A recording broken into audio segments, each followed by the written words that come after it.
We want to just have a recap also of the manifesto of the opposition. They have not officially launched theirs yet, but of course we've been able to see snippets of it. Murimi, thank you very much for joining us here on the show. So what differences can you assess from both the manifesto that is yet to be launched by Jubilee and NASA?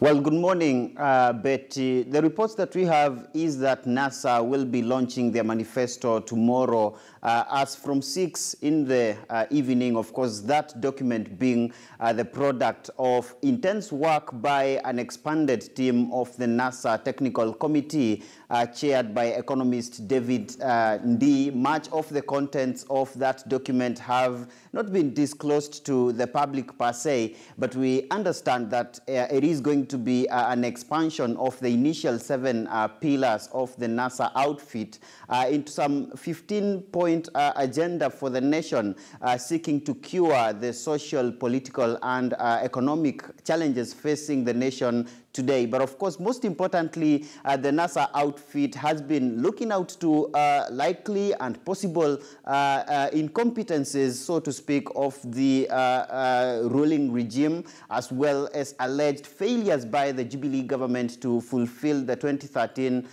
pledges. But besides that, Betty, it is going to be an opportunity for NASA to try to do things a little different from 2013, where we understand that they have come up with economic blueprints that befit different regions as opposed to having a common manifesto for the entire country. There is a blueprint for the communities that are involved in pastoralism, as well as those for the communities from Western Kenya, and even for food security and many other sectors affecting the economy. But most importantly, Betty, is to report that much of the manifesto might be drawn from the parts of the never actualized Okoa Kenya draft, which you remember was part of CORD's push for a referendum for constitutional reform, and part of that, of course, being to enhance devolution by increasing the allocation to the counties to 45%, a minimum of 45%,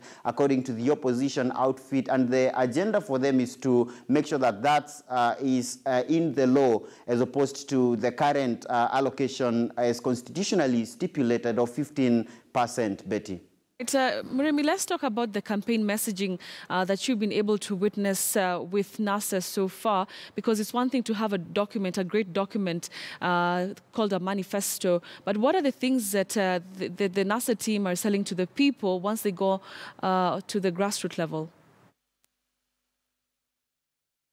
Well, Betty, it is clear to the two coalitions that much as they have the manifestos, Jubilee launched theirs today, NASA launches theirs tomorrow, the actualization of these separate manifestos will largely be on whether they win the August elections. And partly what NASA has been doing is having different messages for different regions wherever they go there.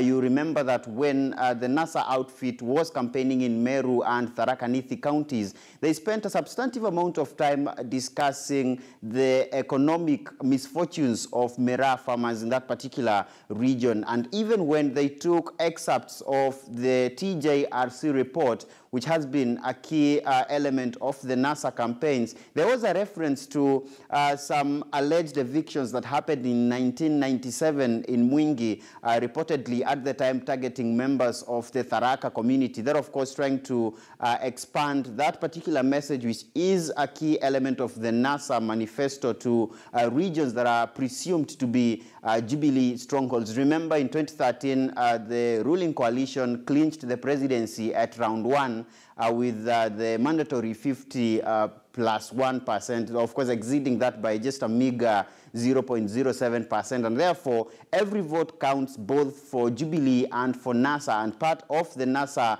campaign strategy is to ensure that if they lock this presidency at round 1, then they can actualize their manifesto. In the event that is not practicable, then for them, the strategy obviously would be to prevent the ruling coalition from getting that mandatory 50 plus 1% to, of course, have a better fighting chance at round 2, Betty. Let's talk about another talking point that we've seen, both with NASA and Jubilee, and that's the free secondary education. Has NASA been able to really point out how this is going to happen, the how, quote unquote? Well, that has been a dominant element of the manifestos for the two coalitions. Remember, at one point, Jubilee was complaining that NASA had picked that from them. But you remember that even in 2013, there was a pledge for better education from the former CORD outfit. But for NASA, partly what they have done is to separate the politicians, the summit, from the technical committee. And much of the drafting of the actual manifesto has been left to that technical committee, and of course the contents of that particular document have been a closely guarded secret, and it will be interesting to see just how they want to implement that particular element, because most of the experts in the education sector have lamented that neither of the two coalitions has adequately consulted them on just how that can be actualized, much as it is a key promise for the two top presidential contenders, even as they campaign. Betty. Murimi Mwangi there reporting from our City Center studio, just outlining some of the issues that the NASA manifesto has tackled.